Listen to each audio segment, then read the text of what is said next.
تو یہ چونکہ اس کے بغیر ایمان کامل نہیں ہوتا، اور ایمان کامل اس لیے نہیں ہوتا کہ اس کے بغیر محبت وہ کمال درجہ نہیں پاتی۔ اس لیے رب کائنات نے آقا علیہ السلام کے جسمانی حسن اور کمال کو اس درجے پر بنایا ہے۔ اب اسی طرح جب یہ بات ہو گئی، اب اگلی بات میں نے کی تھی جسمانی کمال کی طرح آپ کا وفور عقل، ساری کائنات کا لیڈر ہونا، پوری کائنات کے لیے واجب الاطاعت ہونا، رسول ہونا، نبی ہونا، عالم انس و جن اور عالم ملائکہ سب کا امام ہونا، کل انبیاء اور رسول کا امام ہونا، اول و آخر تمام امتوں اور تمام اقوام کا امام خطبہ ہونا۔ ایسے ممکن ہے اگر عقل میں، حکمت میں، ذہانت میں، فطانت میں آقا علیہ السلام کل کائنات میں سب سے ارفع ہے، تو اللہ نے یہ صفت دی عطا کی۔ حضرت وہب بن منبہ رضی اللہ تعالی عنہ وہ روایت کرتے ہیں، وہ بیان کرتے ہیں، یہ حضرت وہب بن منبہ رضی اللہ تعالی عنہ عظیم تابعی ہیں اور حضرت ابو ہریرہ رضی اللہ تعالی عنہ کے شاگرد ہیں۔ آپ فرماتے ہیں میں نے 71 کتابوں میں یہ بات پڑھی ہے، اور تابعی جب کہہ رہے ہیں 71 کتابیں تو وہ کتابیں صحابہ کرام کی مرویات کے مجموعے تھے۔ صحابہ کرام اور اکابر تابعین کی مرویات اور احادیث کے مجموعے تھے۔ انہوں نے کوئی ہی رانجھا کا قصہ تو زمانے میں نہیں تھا، ان کو تابعی نے پڑھا، یا لیلا اور مجنون کا قصہ۔ جب تابعی جلیل القدر کہتا ہے کہ میں نے 71 کتابوں میں پڑھا ہے، تو وہ کتابیں کن کی لکھی ہوئی تھی؟ وہ اکابر تابعین اور جلیل القدر صحابہ کی مرویات کے مجموعے تھے۔ فرمایا کہ میں نے 71 کتابوں میں پڑھا ہے، اور کہتے ہیں کہ کائنات انسانی میں آقا علیہ الصلوۃ والسلام سے بہتر عقل کے لحاظ سے اور آقا علیہ السلام سے بہتر رائے کی اوپینین کے اعتبار سے کوئی انسان پیدا نہیں کیا۔ اس پر صحابہ کا اجماع۔ اور پھر دوسری روایت میں آپ بیان کرتے ہیں کہ اللہ تبارک و تعالیٰ نے جو عقل اور دانش اور ذہانت و فطانت حضور علیہ الصلوۃ والسلام کو عطا کی تھی، اس کا ساری کائنات میں جو عقل اور ذہانت بانٹی گئی، کل کائنات کے انسانوں میں، وہ ساری اجتماعی ذہانت عالم انسانیت کی مل کر ایک ریت کے ذرے کے برابر بھی نہیں بنتی جتنی عقل اللہ پاک نے حضور علیہ السلام کو عطا کی تھی۔ پھر آقا علیہ السلام کو بصارت، آنکھ دی، دیکھنے کی جو صلاحیت دی، کسی کو وہ نہیں دی۔ صحیح بخاری میں ہے، صحیح مسلم میں ہے، موطا امام مالک میں آقا علیہ السلام نے خود فرمایا انی لاراکم من وراء ظہری۔ حضرت عائشہ صدیقہ رضی اللہ تعالی عنہا سے اور کئی صحابہ سے مرضی آپ نے فرمایا انی لانظر من ورائی کما انظر الی من بین یدی۔ فرمایا میں اپنے پیچھے اسی طرح دیکھتا ہوں آنکھوں سے جس طرح سامنے سے دیکھتا ہوں۔ اب یہ آنکھوں کی بات آقا علیہ السلام کر رہے ہیں، کس کی آنکھیں ہیں؟ جو پیچھے بھی دیکھیں اسی طرح جیسے آگے بھی دیکھیں۔ متفق ہے حدیث۔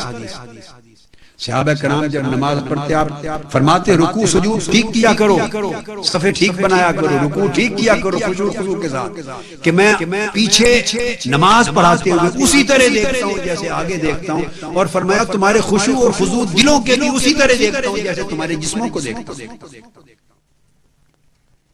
حضرت بقی بن مخلد روایت کرتے ہیں عائشہ صدیقہ رضی اللہ تعالیٰ عنہ کہ آپ کی آنکھوں کی شان یہ تھی کہ کان النبی صلی اللہ علیہ وسلم یرا فی الظلمات کما یرا فی الضوء، اندھیری رات میں اسی طرح دیکھتے تھے جیسے صبح روشن دن میں دیکھتے تھے، اور دور بھی اسی طرح دیکھتے تھے جیسے قریب سے دیکھتے تھے۔ مکہ میں کھڑے ہو کے بیت المقدس کے دیکھتے تھے، مدینہ میں کھڑے ہو کے نجاشی کا جنازہ حبشہ میں دیکھتے تھے، زمین پر پھرتے ہوئے سریا کے 11 ستاروں کو دیکھتے تھے،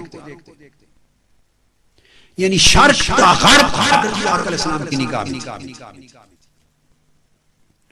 اگر آپ کی سمجھ میں یہ بات نہ آئے یا تعجب پیدا ہو، یہ میں اس معجزے کی بات نہیں کر رہا جو آقا علیہ السلام کے دست اقدس پہ ظاہر ہوتا ہے کبھی کبھی نہیں، یہ میں ہمہ وقت آپ کے نور بصارت کی بات کر رہا ہوں۔ نور بصیرت تو اس سے بات ہے، اس سر کی آنکھ کی بصارت، دیکھنے کی قوت ہمہ وقت یہ تھی۔ اگر آپ کے ذہن میں یہ سوال آئے کہ یہ کیسے پوسیبل ہے کہ بصارت کا عالم یہ ہو، ہاں اس کا میں جواب سمجھا دوں۔ سیدنا موسیٰ علیہ السلام، ابو ہریرہ رضی اللہ تعالیٰ عنہ روایت کرتے ہیں سند حسن کے ساتھ، امام حسن بصری نے روایت کی ہے قتادہ سے، یحییٰ بن مصعب سے اور ابو ہریرہ رضی اللہ تعالیٰ عنہ، وہ کہتے ہیں کہ جب موسیٰ علیہ السلام پر اللہ رب العزت نے تجلی، فلما تجلی اللہ علیہ موسیٰ علیہ السلام کان یبصر النملۃ علی الصفا فی اللیلۃ الظلماء مسیرۃ 10 فراس،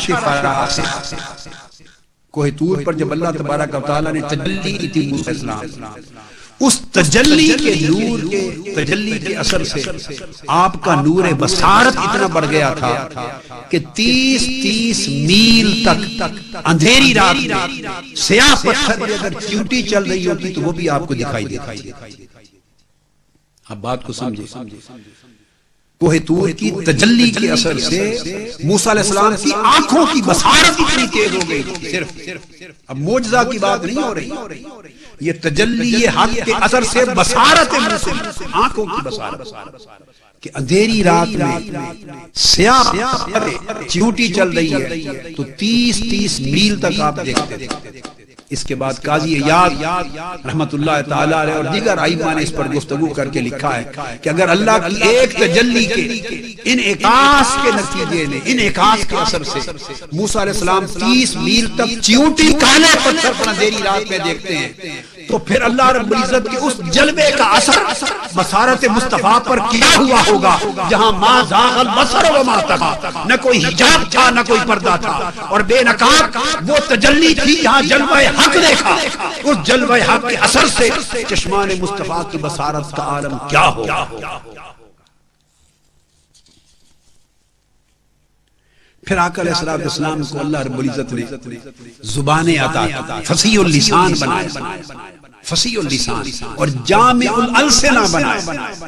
میں نے پہلے عرض کیا تھا ہر نبی کو اس زبان میں وہی بھیجی گئی جس زبان کے حاملین کی طرف، اور آقا علیہ السلام کی بعثت تو کائنات کے سارے قبائل اور اقوام کی طرف۔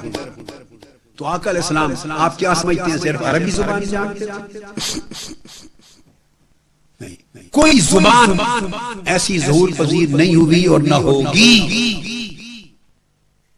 جس کے اوپر آقا علیہ السلام کی کامل دسترس جمی فصاحت و بلاغت کے ساتھ نہ ہو۔ یہ آقا علیہ السلام کا ایک لسانی فصاحت کا کمال تھا، اور دلیل اس کی یہ ہے کہ آپ کتب حدیث کو اٹھا کے دیکھیں اور سیرت کی کتابیں اٹھا کے دیکھیں، اور تاریخ سے آپ کو پتا چل جائے گا کہ ہر قبیلے کی زبان الگ تھی۔ تو آقا علیہ السلام کی ولادت تو مکہ معظمہ میں، اور وہی جوان اور جو انصار مدینہ ہیں ان کی زبان الگ تھی، انصار مدینہ کی زبان الگ تھی۔ تو آقا علیہ السلام قریش کی زبان میں بھی کلام کرتے اور مدینہ گئے تو انصار کی زبان میں بھی کلام کرتے، اور حجاز کے باقی علاقوں کی جو زبانیں تھیں اور لہجے تھے، جب ان علاقوں سے لوگ آتے تو ان سے ان کی زبانوں اور لہجوں میں کلام کرتے۔ حدیث اور سیر کی کتابیں بڑی پڑی ہیں، نجد سے، نجد کے قبائل کے لوگ آئے تو آقا علیہ السلام ان سے نجد کی زبان اور لہجے میں کلام کرتے۔ حمدان کے قبیلے سے لوگ آئے تو آقا علیہ السلام نے ان سے، مالک بن نمد حمدانی حضور کے صحابی ہیں، وہ آقا علیہ السلام سے آئے جب تبوک سے واپس آ رہے تھے تو ان سے حمدانی قبیلے کے لہجے اور زبان میں بات کی۔ طیفہ بن زہیر النہدی آئے قبیلہ نہد سے تو ان سے قبیلہ نہد کی زبان لہجے میں بات کی۔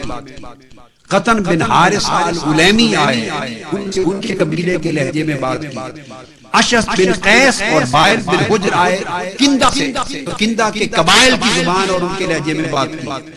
حضرموت سے لوگ آتے یمن سے، ان سے یمنی حضرموت کے لہجے اور زبان میں بات کرتے۔ یمن کے ملوک میں سے آتے تو ان سے ملوک یمن کی زبان میں آقا علیہ السلام بات کرتے۔ حمدان کے قبائل کے لوگ آئے، ان سے حمدانی زبان اور لہجے میں بات کی۔ آقا علیہ السلام نے قبیلہ ہمیر کے لوگ آئے تو ان سے ہمیر کی زبان میں بات کی۔ افریقہ سے لوگ آتے، صحیح مسلم میں حدیث آتی ہے، افریقہ یہ جو آج موروکو ہے، مغرب، وہاں برابرہ تھے، بربر کی زبان، بربری زبان بولی جاتی ہے آج بھی، بربری زبان۔ میں ابھی 3 دن پہلے وہاں سے آیا ہوں، مغرب میں تھا تو 10 دن کے لیے، تو آج بھی بربری زبان بولتے ہیں۔ تو میں نے شوق کے طور پہ ان سے کہا، وہ جو عرب تھے بربری بولنے والے، انہوں نے بربری زبان میں بات کی، مجھے ایک لفظ کی سمجھ نہیں، ایک لفظ کی سمجھ نہیں، آج بھی سمجھ نہیں آتی، حالانکہ عربی زبان کے ساتھ اس کا اختلاط ہے۔ اس وقت تو عربی زبان کا وجود نہیں تھا، تو برابر آئے صحیح مسلم میں ہے، آقا علیہ السلام نے بربری زبان میں ان کے ساتھ بات کی، زبان سمجھی بھی، ان سے کلام بھی کیا۔ افریقہ سے لوگ آ رہے ہیں، اور پھر احادیث میں وہ زبان آقا علیہ السلام، وہ حدیث کی روایتیں موجود ہیں۔ پھر آقا علیہ السلام کسی یونیورسٹی میں نہیں گئے، نہ یونیورسٹی تھی، کسی مکتب میں نہیں گئے، مدرسے میں نہیں گئے جہاں لسانیات کی ڈگری لی ہو، فصاحت اور بلاغت سیکھی ہو، ادب سیکھا ہو، لٹریچر سیکھا ہو۔ قرآن کا نزول تو ایک الگ بات، وہ تو وحی الہی تھی، وہ تو مصطفیٰ کی نبوت اور رسالت کی حقانیت کی دلیل تھی، مگر وحی قرآنی سے ہٹ کر جب آقا علیہ السلام کلام کرتے ہیں تو حضور کے اس کلام کو دیکھیے، اس میں فصاحت کا مقام، بلاغت کا مقام، ادب کا مقام دیکھیے تو دنیا دنگ رہ جاتی ہے۔ آج بڑا سے بڑا ادیب اور بڑا سے بڑا فصیح اور لسان شخص اس پائے کی عربی آج نہیں بول سکتا جس پائے کی عربی آقا علیہ السلام بولا کرتے۔ کہاں سے سیکھی؟ ٹائم شارٹ ہے، میں آپ کو چند نمونے دیتا ہوں، ترجمہ نہیں کروں گا، صرف آپ حظ لیں گے صوتی سماع سے، آواز اور الفاظ کی ساخت سے آپ کو اندازہ ہوگا کہ آقا علیہ السلام مختلف دنیا کے قبائل کی زبانوں میں جب ان سے کلام کرتے تو آپ کی فصاحت کیا تھی، بلاغت کیا تھی، اور اس کا درجہ کیا تھا۔ آقا علیہ السلام ہمدان کے لوگوں سے بات کر رہے ہیں اور خط بھیج رہے ہیں، فرماتے ان لکم فی راءھا وَبِهَاتَهَا وَعَزَازَهَا تَأْكُلُونَ إِلَافَهَا وَتَرْفَوْنَ أَفَاءَهَا۔ آج بڑا سے بڑا عربی ادیب یہ زبان لکھی جس کو اسپیشیلٹی ہو، جس کی فصاحت اور بلاغت۔ قبیلہ نہد کے لوگ، ان سے آقا علیہ السلام نے بات کی اور ان کے لیے دعا کی، چونکہ نہد سے تھے، ان کی زبان میں، فصیح زبان میں بات کی۔ فرمایا اللہم بارک لہم فی مہدہا و مقدہا ومدقہا وابعث راعیہا فی الدس وفجر لہو سمد وبارک لہو فی المال والولد۔ آپ دیکھیے صوتی ترنم کتنا ہے، تغنم کتنا ہے، روانی کیا ہے، اس کے اندر سلاست کیا ہے، اور پھر نثر کے اندر نظم کی خوبی کتنی ہے، شعری ہوتی ہے نثر، مگر شعر بھی مات کھاتے ہیں، سجدہ ریز ہوتے ہیں، قافیہ ردیف کی طرح کلام ہو رہی ہے۔ آقا علیہ السلام فرماتے ہیں لکم یا بنی نہد ودائع الشرک و ودائع الملک ولا تلتد فی الزکاة ولا تلہد فی الحیات۔ کیا وزن ہے، اندازہ کریں نثر میں، شعر مات کھا رہے ہیں۔ فرمایا لا یمنع صرحکم ولا یعدد تنحکم ولا یعبس درکم ولم تدمروا الرماق وتأکلوا الرباق۔ یہ تو انسانی قبائل کی زبانیں تھیں، آقا علیہ السلام نے جنات سے باتیں کی، کتب حدیث میں پڑھی، قرآن مجید کی سورہ جن ہے، آقا علیہ السلام کی مجلس میں آتے، اور جنات بھی جس قبیلے جس ملک سے آتے، ان کی ہر قبیلے ہر ملک کی انسانوں کی طرح الگ الگ زبانیں تھیں۔ افریقہ اور دور دراز کے علاقوں سے آتے، آقا علیہ السلام سے ہم کلام ہوتے، نصیحت لیتے، سبق لیتے، حضور بات فرماتے، نصیحت، وہ کون سی زبان بولتے؟ جنات۔ تو جنات سے جنات کی زبان سے بولتے، جس قبیلے سے جنات کا مفاد آتا اسی قبیلے کے جنات کی زبان بولتے، اور ان کو مختلف ہدایت دے کے آگے روانہ فرماتے۔ ارے انس و جان یعنی جنات اور انسان تو انسان رہے، میرے آقا نے شعر سے گفتگو کی ہے، شعر اپنے دکھ میرے آقا کو آ کے سناتے، اونٹوں نے آ کے سنائے، حضور نے ان کی زبان سمجھی، اونٹ کے مالک کو بلا کے کہا کہ تمہارا اونٹ یہ شکایت کر رہا ہے، بکریاں آ کے شکایت کرتی، مصطفیٰ ان کی زبان سمجھتے، ہرن شکایت کرتے، ہرن کی زبان سمجھتے، پرندے شکایت کرتے، حضور پرندوں کی زبان سمجھتے۔ گویا اس کائنات جن و انس میں، اس کائنات حیوانات میں اور چرند پرند تک ہر جاندار نے جو زبان بولی ہے، آقا علیہ السلام نے اس کی زبان کو سمجھا ہے، اسی کی زبان میں اس کو جذبا۔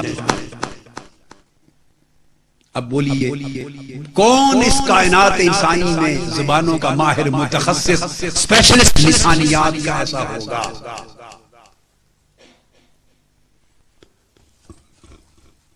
پھر اور اینگل شخصیت کے پرکھنے اور دیکھنے کا، عقل اور ذکاوت ہو گئی، حکمت ہو گئی، زبان دانی ہو گئی، حسن و جمال ہو گیا، کمال ہو گیا،